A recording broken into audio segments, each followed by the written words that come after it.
هو ممكن أبقى ظالم ومفتري وفاكر نفسي مظلوم؟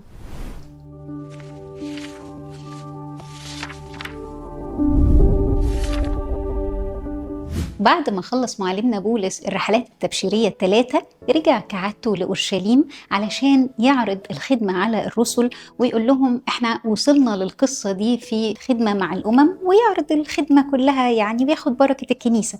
فراح ليعقوب، يعقوب كان أسقف أورشليم في الوقت ده، وعرض عليه الخدمة وعرضوا على كل الحاضرين، والناس انبسطوا قوي ومجدوا ربنا انه الأمم قبلت الإيمان والخدمة ماشية حلوة قوي وفرحوا جدا. لكن مع الفرح ده يعقوب بحكمته وبقية اللي قاعدين، لأنهم قاعدين في أورشليم، قالوا لبولس احنا مبسوطين قوي باللي عملته وبنعمة ربنا، بس خلي بالك في ناس غيرانة وفي ناس فاكرة نفسها ان هي بتحب ربنا بس هم فاهمين غلط، ففكرين انك ضد العوائد اليهودية وده يبقى ضد ربنا. فرغم انهم امنوا ورغم ان هم بقوا مسيحيين، لكن لسه متلخبطين بين اليهودية والمسيحية، فحاسين ان انت ضد الناموس. فايه رأيك تعالى نثبت لهم انك مش ضد الناموس، انت بتكمل على الناموس، بتكمل على الايمان مش ضده.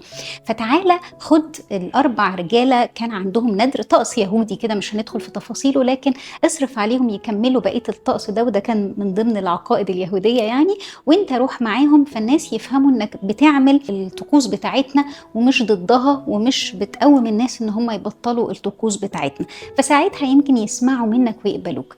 بمنتهى الاتضاع الحقيقة بولس قال لهم حاضر. وكمان من حكمة الكنيسة ساعتها انهم عشان ما يشككوش بولس لا يكون رجعتوا في كلامكم وعايزين الامم يبقوا تاني يهود، فراحوا قالوا له اوعى تفتكر ان احنا رجعنا في كلامنا، ما تخافش، احنا اللي ارسلناك، واحنا اللي بعد مجمع اورشليم قلنا لك روح وقول للامم انهم مش لازم خالص يختتنوا، مش لازم يدخلوا في عقائد يهوديه، مطلوب منهم بس يمتنعوا عن الزنا ويمتنعوا عن ما ذبح للاوثان. ولغايه النهارده دول حاجتين طبعا مفيش اي مسيحي بيعملهم، انه يعبد اصنام او انه يزني او يعمل خطايا وحشه. ففي الاخر بولس حس ايوه الكنيسه بتعضدني لكن بحكمتها بتحاول ترشدني اني اكسب الكل.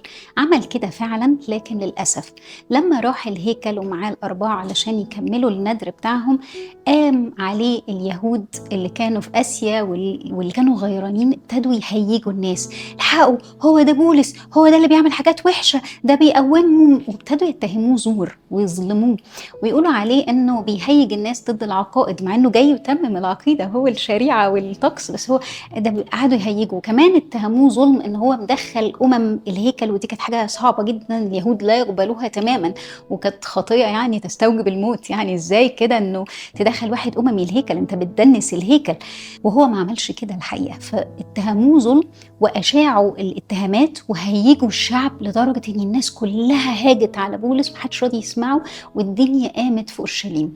مين اللي سمع؟ امير الكتيبه الروماني سمع انه في هيجان حاصل، فراح بسرعه عشان يعني يهدي الامور، اخذ بولس من ايديهم. فبولس اتكلم معاه بلغته اليونانيه دي كانت اللغه الارقى في الوقت ده، فقال له ممكن تسمح لي اقول كلمه للشعب؟ فالامير استغرب قوي، انت تعرف يوناني؟ عارفين زي ما حد دلوقتي يبقى عارف ايه، عنده كذا لانجوج كده، كذا لغه من اللغات اللي العالم كله بيفهمها، فيبتدي يتكلم مع الناس بلغتهم، بحيث ايه ده انت متعلم يعني؟ فقال له ايوه انا من مدينه محترمه وابن ناس، يعني انا اصلا مش راجل كده وخلاص يعني. فالامير احترمه فقال له اتفضل، فراح مكلم الشعب بالعبرانيه. طب ليه يا بولس؟ ما انت تعرف يونانيه، والشعب كمان على فكره بيعرف اليوناني، هم ممكن ما يتكلموش فلوينت يعني يتكلموش حلو بس عارفين يفهموا، لكن هو كلمهم بالعبرانيه عشان يقول لهم انا واحد منكم، وابتدى يشرح لهم يا جماعه اسمعوني، انا كنت واحد منكم يا اخواتي، انا كنت فريسي ابن فريسي زيكم، انا متربي تحت رجلين غمالائيل. فهنا بيبين قوي انه انا مش بحتقر اللي انتوا فيه، العكس، ده غمالائيل ده كان معلمي وكنت زيكم بالظبط واكتر، ده انا اخدت رسائل من رؤساء الكهنه من قاعدين وسطيكم، لان رؤساء الكهنه كانوا بيتغيروا من وقت للتاني في الحقبه دي بالذات. قالوا انا اخدت منكم رسائل ورحت اضطهدت المسيحيين، وكنت وقت اسطفانوس شايف اللي بيحصل وراضي بقتله، يعني كان بيقول كده هو متمرر جدا طبعا، وقال انه كان شهيد للمسيح، ده استشهد علشان خاطر يحاول يفهمكم.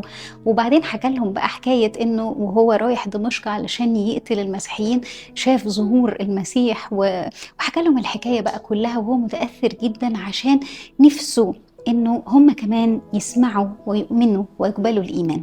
لكن للأسف الناس الغيرانة قعدت تهيج في الشعب تاني وهيجوا الدنيا، ومحدش رضي يسمع لبولس، وكان هيتاخد علشان يتجلد. لما اتاخد علشان يتجلد الحقيقة قال للأمير ينفع تجلده إنسان روماني معاه الجنسية الرومانية. في الوقت ده اللي معاه الجنسية كان ممنوع حد يجلده أو حتى يقيده، ولو حد جلده كان ممكن يتحكم عليه بالموت. تخيلوا من كتر ما هي. فالأمير نفسه بص لبولس كده بازداد احترام، قال له انت معاك الجنسية؟ ده أنا اشتريتها بفلوس كتير قوي. فبولس قال له بمنتهى الوداعة بس أنا اتولدت فيها، خدتها من أبويا بالوراثة وما تعبتش فيها، فنشكر ربنا.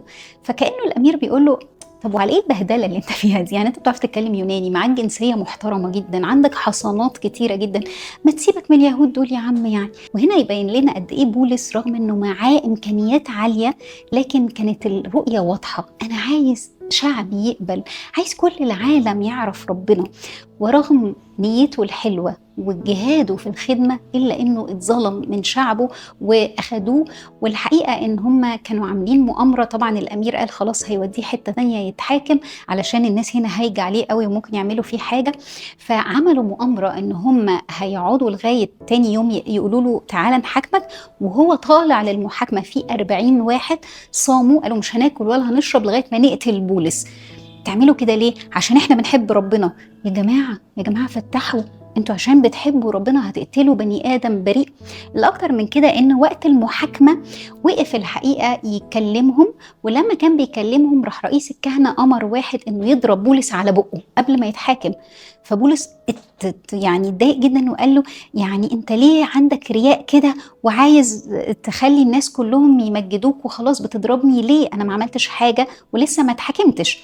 فراح واحد قال له انت بتشتم رئيس الكهنه او بتكلمه بطريقه وحشه. فبولس فعلا باتضاع قال لهم انا فعلا ما اعرفش ان هو رئيس الكهنه، وكان عنده حق لانه في الوقت ده كانت رؤساء الكهنه بيتغيروا كل شويه بسرعه، وبولس بقى له فتره طويله، فاكرين الرحلات التبشيريه خدت سنين، فهو مش متابع مين رئيس الكهنه اليهودي، هو اصلا مش شاغل نفسه برؤساء الكهنه. فاعتذر انه انا ما كنتش عارف انك رئيس الكهنه، ما يصحش ان انا اعمل رئيس الكهنه وحش، رغم انه حتى اللي بتقوله غلط. فالحقيقة كل ده يبين قد ايه نقاوة بولس وطهارته. ورغم كده 40 واحد صاموا علشان خاطر يطلعوا يقتلوا بولس. الحمد لله انه بولس عرف بالمكيدة فوصل الخبر لأمير الكتيبة، فراحوا ماشيينه مع حراسة بسرعة وما طلعوهوش، ودوه بقى لواحد تاني اسمه فيليكس هنسمع حكايته. لكن الحقيقة كما كان هكذا يكون. تعالوا نعرف هل في الكنيسة اليومين دول بيحصل كده؟ من جيل إلى جيل بيحصل نفس القصة، لأن كلنا بني آدمين وكلنا تحت الضعف. احكي لكم حكايه حصلت بجد، وهي انه في احدى الكنايس كان في خدمه بدت، وخدمه كانت حلوه خالص، والناس كانوا يثمروا ويكثروا، والناس بتتاثر وبتتوب، ونعمه ربنا شغاله، وعمل الروح القدس شغال. لكن ده اثار غيره البعض، فابتدوا ناس تانية يغيروا ويحنقوا زي ما حصل كده مع اليهود، ويقولوا ازاي كده، وابتدوا يظلموا الخدام ويتبلوا عليهم بتهم ما كانتش موجودة. نفس اللي حصل مع بولس بالظبط، هو ما عملوش كده، لا دول بيعملوا وبيعملوا وبيعملوا وتهم وهي كلها ملهاش أصل خالص. يعني بسبب التهم الصعبة دي الخدام ابتدوا يتخضوا ويحسوا انه يا رب يعني احنا مش شغالين علشانك، فمش عارفين نعمل ايه. فابتدوا الخدام يهدوا شوية علشان طيب يعني شوفوا عايزين نعمل ايه، احنا بس شغالين شغل ربنا.